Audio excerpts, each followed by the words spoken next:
ഞങ്ങൾ വീട്ടിൽ ഇരുന്നപ്പം നല്ല മഴ.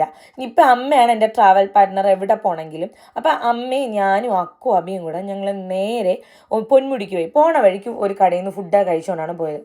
ഞങ്ങൾ മഴ പെയ്തപ്പോൾ അറിയായിരുന്നു കുട ഉണ്ടായിരിക്കുന്നു. പക്ഷെ പൊന്നോ, ഇമ്മാതിരി കുടയായിരിക്കുമെന്ന് വിചാരിച്ചില്ല. ബെസ്റ്റായിരുന്നു. കഴിഞ്ഞ ഈ വർഷം ഞാൻ 2 തവണ പോയി. അപ്പോൾ പോലും ഇത്രയും കുട ഉണ്ടായിരുന്നില്ല. എൻ്റെ ബെസ്റ്റ് എവർ എക്സ്പീരിയൻസ് ആണ്. കാരണം എനിക്ക് ഈ മഴ നനയാൻ ഭയങ്കര ഇഷ്ടമാണ്.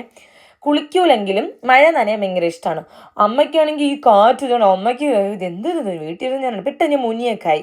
കാരണം എനിക്ക് സന്തോഷം. പിന്നെ അമ്മ അങ്ങോട്ട് എൻജോയ് ചെയ്യാൻ തുടങ്ങി. ദേഷ്യപ്പെട്ടെങ്കിലും നല്ല മഴയും തണുപ്പും കാറ്റും ഒക്കെ കൊണ്ട് സീനായിരുന്നു. ഫൈനലി നല്ല മഴയത്ത് ഞങ്ങളങ്ങ് ഇറങ്ങി നിന്ന് നനഞ്ഞ് ഗൈസ്. തിരിച്ചു വന്നപ്പോൾ ഞാനൊരു മുണ്ട് ഉടുത്തുകൊണ്ടാണ് വന്നത്. കാരണം ഫുള്ളൊന്ന് നനഞ്ഞ് കോവുന്ന്. പിന്നെ പാൻ്റെ വണ്ടിയെ കൂടെ ഒരു മുണ്ടൊക്കെ ഉടുത്താണ് വന്നത്. അതിൻ്റെയൊക്കെ വഴിയിൽ നിർത്തി ഒരു ചൂട് കോഫിയും മുളക് ബജിയും വഴക്കിയപ്പോൾ ഇത്രയും ഞാൻ കഴിച്ചു കഴിക്കല്ലേ, എല്ലാവർക്കും കൂടെ ഉള്ളതാണേ. ഒരു കോഫിയും കൂടെ കുടിച്ചപ്പോൾ ആ വയറങ്ങ് ടംബൂസായി. സോ ഗൈസ്, അത്രയ്ക്ക് ഹാപ്പി. പോയിട്ട് വരാം. ടാറ്റ ബേബി.